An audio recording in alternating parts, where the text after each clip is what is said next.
नमस्कार दोस्तों, कैसे हैं आप लोग। G7 कंट्रीज ने रशियन गोल्ड के ऊपर बैन लगाने की बात की है। जो यूनाइटेड स्टेट्स के प्रेसिडेंट है जोसेफ बाइडेन, इनका बोलना है कि रशिया ऑयल के बाद अगर सबसे ज्यादा किसी चीज के एक्सपोर्ट से पैसा कमाता है तो वो है सोना। तो रशियन सोने के एक्सपोर्ट को हम बैन कर रहे हैं।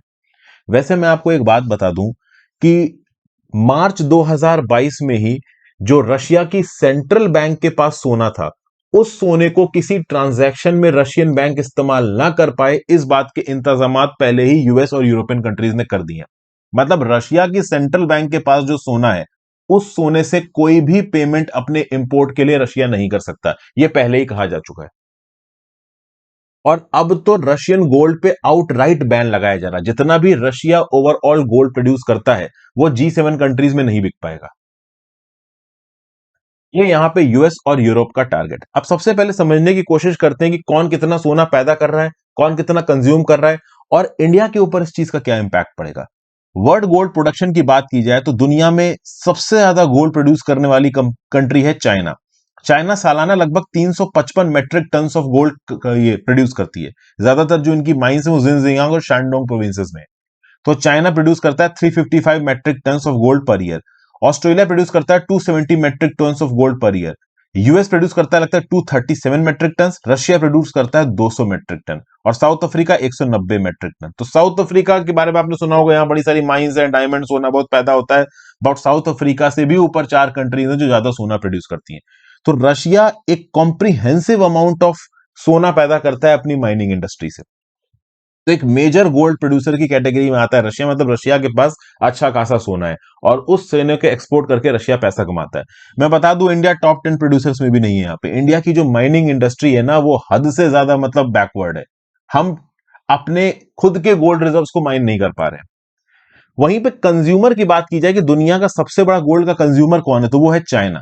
चाइना एक साल में 984 metric ton of gold consume करता है। इंडिया कंज्यूम करता है 849 मेट्रिक टन। और ये जो 849 मेट्रिक टन ऑफ गोल्ड है, ज्यादातर इंडिया इंपोर्ट कर रहा है। इंडिया की इंपोर्ट्स की बात की जाए तो आप देखोगे 2021 में ही हमने 1067 टन इंपोर्ट किया है गोल्ड। ये किसने बताया है? Gem jewellery export promotion council. और सबसे खास बात पता है यहां पे क्या है कि जो मैक्सिमम इंपोर्ट आया है वो आया है स्विट्जरलैंड से। स्विट्जरलैंड से हमने 470 टन अप्रोक्सीमेटली गोल्ड इंपोर्ट किया है। यूएई से हमने 120 टन गोल्ड इंपोर्ट किया है। साउथ अफ्रीका से लगभग 71 टन।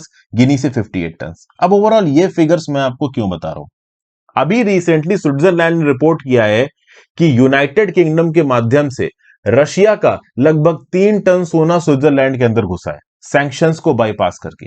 तो स्विस अथॉरिटीज उस सोने को ट्रैक करने की कोशिश कर रही है। मतलब आप समझिए, ये पूरी चेन बनी हुई है। रशिया से सोना निकलता है, वो यूके के माध्यम से स्विट्जरलैंड बाकी कंट्रीज में पहुंचता है और वहां से फिर वो दुनिया भर में एक्सपोर्ट किया जाता है। इंडिया भी उसको इंपोर्ट करता है। तो हमारे देश में जो एक बड़ी क्वांटिटी में सोना आ रहा है, वो कहां से आ रहा है? रशिया से आ रहा है। और वो हम डायरेक्ट रशिया से नहीं खरीद रहे हैं, ओवरऑल बीच के बहुत सारे ट्रेडिंग चैनल से खरीद रहे हैं। इन ट्रेडिंग चैनल्स को G7 कंट्रीज किल करने की कोशिश कर रही हैं। G7 कंट्रीज बोल रही हैं बहुत हो गया। व्लादिमीर पुतिन के लिए अगर एनर्जी के बाद, ऑयल के बाद कोई सबसे बड़ा रेवेन्यू का सोर्स है तो वो है सोना। 19 बिलियन डॉलर्स का नुकसान हो सकता है रशिया को रेवेन्यू से, एक्सपोर्ट रेवेन्यू से, अगर इनका सोना एक्सपोर्ट मार्केट में बिकना बंद हो जाए। और यही कोशिश करने की कोशिश कर रही हैं G7 कंट्रीज। वैसे मैं आपको बता दूं कि रशिया ओवरऑल पहले से तैयारी कर रहा है चीजों की। जब क्रीमिया पेनिनसुला को 2014 में रशिया ने कब्जाया, तो यूएस ने सैंक्शंस लगाए रशिया के ऊपर, यूरोपियन कंट्रीज ने सैंक्शंस लगाए रशिया के ऊपर। तो उसी समय पे रशिया को समझ में आ गया था कि जो ट्रेडिशनल मोड्स ऑफ पेमेंट है, जो करेंसी वगैरह हैं, ये लॉन्ग टर्म में नुकसान पहुंचा सकती हैं। इसलिए रशिया ने बड़ी क्वांटिटी में सोने को स्टॉक करना शुरू कर दिया। इस समय पे रशियन सेंट्रल बैंक के पास 100 से लेके 140 बिलियन डॉलर्स का सोना है। जो टोटल रिजर्व्स है रशियन सेंट्रल बैंक के, उसका लगभग 20%, जो कि होता है लमसम 100 बिलियन डॉलर से 148 बिलियन डॉलर, इतना सोना है रशियन सेंट्रल बैंक के पास। क्योंकि रशिया को भी ये पता है कि इंटरनेशनल मार्केट में अगर उनकी करेंसी की वैल्यू गिरी तो सोने की वैल्यू नहीं गिरेगी। तो अगर हम अपनी करेंसी पे पेमेंट नहीं कर पा रहे हैं तो हम सोने से पेमेंट कर सकते हैं। और रशिया की सेंट्रल बैंक के पास सोना है। इसके साथ साथ रशिया के अंदर सोने का प्रोडक्शन एक बड़े स्केल पे होता है। मैंने अभी बताया कि 200 मेट्रिक टन सोना रशिया हर साल पैदा करता है। इसी सोने की इंडस्ट्री को किल करने की कोशिश कर रहा है यूएस। यूएस और G7 कंट्रीज का क्या टारगेट है कि रशियन सोने का जो एक्सपोर्ट है वो G7 कंट्रीज के थ्रू 90% होता है। United kingdom, US, Canada, Germany, ये जो G7 कंट्रीज है ना, 90% रशियन सोना जो एक्सपोर्ट हो रहा है वो इन G7 कंट्रीज के थ्रू हो रहा है। ऐसा नहीं है कि वो G7 कंट्रीज में कंज्यूम हो रहा है, थोड़ा बहुत G7 कंट्रीज में कंज्यूम हो रहा होगा, थोड़ा G7 कंट्रीज से बाहर एक्सपोर्ट हो जा रहा होगा। जैसे यूनाइटेड किंगडम में पहुंचा, यूनाइटेड किंगडम से G7 कंट्री, अब यूके से बहुत जगहों पे एक्सपोर्ट हो गया वो सोना, कुछ यूके में कंज्यूम हो गया। तो उस रशियन सोने को G7 कंट्री में आने ही मत दो। तो जब वो G7 कंट्री में आएगा ही नहीं तो दुनिया भर में एक्सपोर्ट कहां होगा। अब इंडिया के लिए यहां पे प्रॉब्लम होने वाली है। कैसे प्रॉब्लम होने वाली, देखिए, हम ऑलरेडी रशिया से बहुत कम तेल खरीदते थे, उतना ही तेल खरीदने भर पे हमारे ऊपर दुनिया भर की कंट्रीज चढ़ गई कि आप रशिया का तेल खरीद रहे हो, तेल खरीद रहे हो। अब रशिया का सोना हम डायरेक्टली नहीं खरीद रहे हैं, हम थ्रू चैनल्स खरीद रहे हैं। हम यूएई की मार्केट से सोना खरीदते हैं, साउथ अफ्रीका से खरीदते हैं, यूके से खरीदते हैं और यूरोपियन कंट्री से खरीदते हैं। उसमें बहुत सारा रशियन सोना होता है, बट इस बात पे ध्यान नहीं जाता है कि वो रशियन सोना है। वो हम बस ये देखते हैं कितने कैरेट का है, क्या उसकी क्वालिटी है। अब अगर इस G7 के रशियन गोल्ड एक्सपोर्ट के सैंक्शंस को ब्लॉक करने के लिए हम रशियन सरकार से सीधे सोना खरीदने लगे तो फिर वही बवाल रोड़ा फिर से शुरू हो जाएगा जो पेट्रोलियम प्रोडक्ट्स में हो रहा था कि पहले पेट्रोलियम प्रोडक्ट्स के लिए यूरोपियन कंट्रीज हमें क्रिटिसाइज कर रही थी, अब रशियन गोल्ड इंपोर्ट्स के लिए फिर हमें क्रिटिसाइज करेंगी।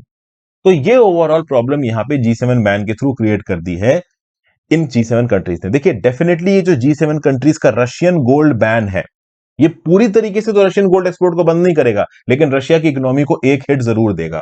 और इन दिस प्रोसेस ये इंडिया की गोल्ड इंडस्ट्री को भी हिट करेगा। इंडिया के अंदर एनर्जी इंडस्ट्री, इंडिया के अंदर डायमंड इंडस्ट्री कहीं ना कहीं इस रशियन यूक्रेन वॉर की वजह से इफेक्ट हुई है, और इंडिया की गोल्ड इंडस्ट्री भी इफेक्ट हो सकती है, क्योंकि बहुत हद तक इंडिया के अंदर जो सोना इंपोर्ट हो रहा था वो रशिया का था। अब उसके लीगल चैनल्स बंद हो जाएंगे और भारत सरकार इस हद तक जाएगी कि भाई वो दुनिया भर से लड़के ये सोना खरीदे, क्योंकि ऑयल इंपोर्ट्स के लिए तो भारत सरकार लड़ गई दुनिया भर की कंट्री से कि हमारी एनर्जी के लिए जरूरी है, बट सोने के लिए लड़ेगी इस बात की गारंटी नहीं है। तो लेट्स सी आगे क्या निकल के आता है। एक छोटा सा व्यू पॉइंट मैंने आपको दिया है, आई होप आपको कुछ ना कुछ यूजफुल यहाँ पे जानने को मिला। व्यू पॉइंट नीचे कमेंट बॉक्स में देखे जाएगा, इंस्टाग्राम पे फॉलो कर लीजिएगा, टेलीग्राम ग्रुप ज्वाइन कर लीजिएगा। Thank you for watching friends, have a great day, goodbye, ध्यान रखिए अपना और पढ़ते लिखते रहिए।